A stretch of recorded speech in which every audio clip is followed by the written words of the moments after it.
Good afternoon, everybody, and I want to thank you for uh, joining us this afternoon for our July 11th uh, chat on right to work, or a little primer on the history of right to work and what it is exactly. I can't tell you the number of calls that we get interspersed between the threats from union bosses, from people who want us to help them find them jobs, and that's not exactly what right to work is about. So excited to talk today about what right to work really is about.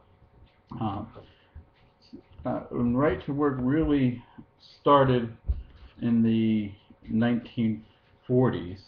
Um, the 1940s were a time of a great deal of labor unrest, I guess you could say. There was a lot of labor strife. We were under the National Labor Relations Act, or the Wagner Act, no relation, um, at that time, which placed a lot of restrictions on what employers could do, um, a lot of unfair labor practices for employers, but no unfair labor practices when it came to the unions themselves. So the union bosses kind of ran amok, so to speak, and uh, the the employers themselves were very limited um, in what they could do. So, in response to that, you know, what some states began to do was they started passing laws prohibiting one of the issues that was arising, which was that employers and unions were entering closed shop agreements. Now, these closed shop agreements said that the employer could not hire anybody who did not either join the union or pay dues to that union. So in order to appease the union bosses, the employer would enter this agreement with the union to only hire those who joined the union.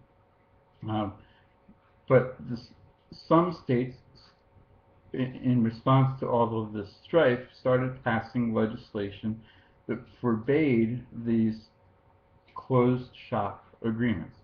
Florida was the first in 1943. Arkansas, Arizona, and Nebraska all followed suit. But it was kind of piecemeal, and there was a lot of questions on the legalities of it and that kind of thing. So in 1947, this was all addressed when Senator Robert Taft and Representative Fred Hartley got together and, along with their their fellow legislators, and they passed the Taft-Hartley Act, which um, amended the National Labor Relations Act and helped to put some more limits on what the unions could do in addition to what employers could do. So it kind of balanced the playing field. And it addressed a number of different issues. Um, and we won't get into all of those because I'm not a legal attorney, nor do I play one on TV. But for what we're talking about today, the important thing that it did was that it addressed these closed shop agreements. And the way it addressed them was it said it's going to leave it up to the states. Each state can address this issue how it chooses. If the state chooses to prohibit these agreements, it can choose to do so, or it can allow them uh, to continue. So in 1947, this legislation passed. Uh, in that year, 8 more states passed right-to-work legislation. Georgia, Indiana, North Carolina, uh, and, and so on, Texas, Virginia, a number of other states. Subsequently, throughout the years, a couple other states have passed right-to-work legislation. Kansas passed it in 1958. Wyoming passed it 5 years later. Louisiana followed suit in 1976. Um, Idaho and Oklahoma passed it in 1986 and 2001. Both passed right to work on a referendum, which meant it went to a ballot, and it passed overwhelmingly by 54%. So this is a very popular concept when it comes to a popular vote among regular everyday people, as far as that goes. Um, Incidentally, a lot of people are under the mistaken impression that Wisconsin is a right to work state because of the attention that uh, the labor issues have received, and what Governor Walker did in Wisconsin in 2011. In fact, that is not a right to work state. What Governor Walker's legislation did was more along the lines of public sector unions and limiting their bargaining power.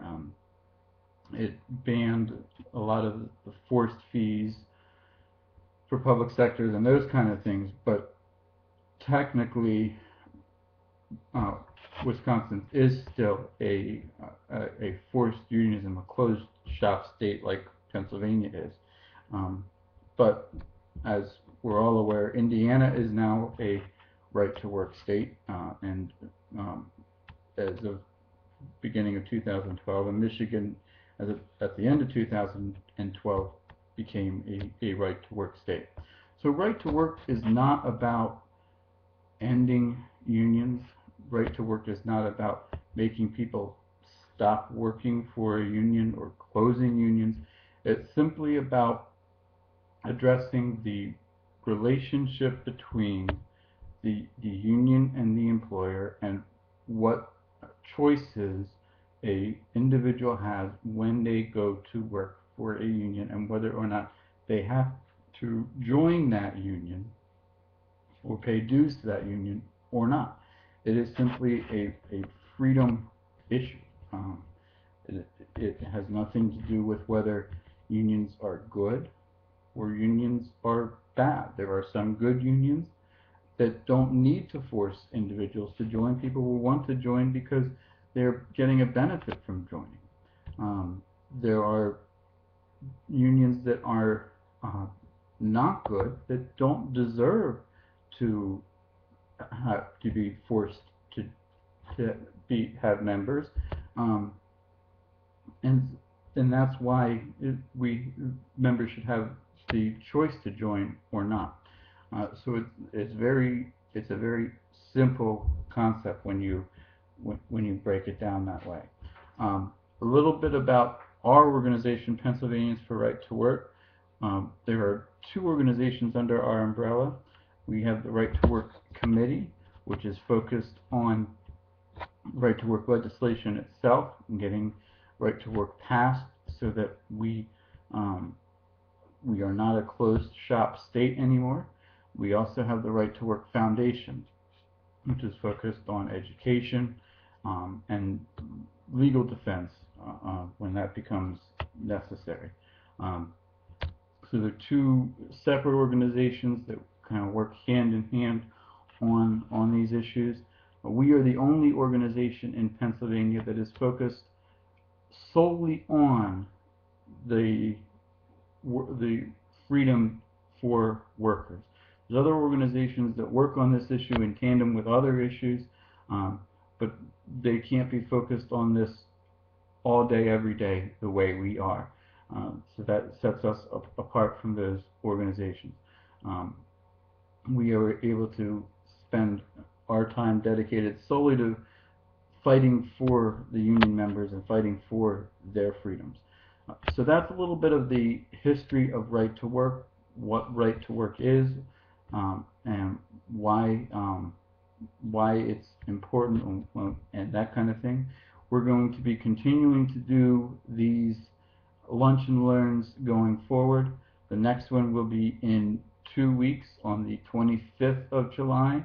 It's going to talk about right to work as a civil liberties issue, why it's important from a civil liberties standpoint that Pennsylvania is a right to work state. I hope you enjoyed our time together and found this educational. I appreciate any feedback you can provide me. Please feel free to contact us. You can call our office, 717-422-5079. You can always email me at mwagner@PA-Right2Work. You can also find us on Twitter at PA-Right2Work. Thank you so much, and have a great day.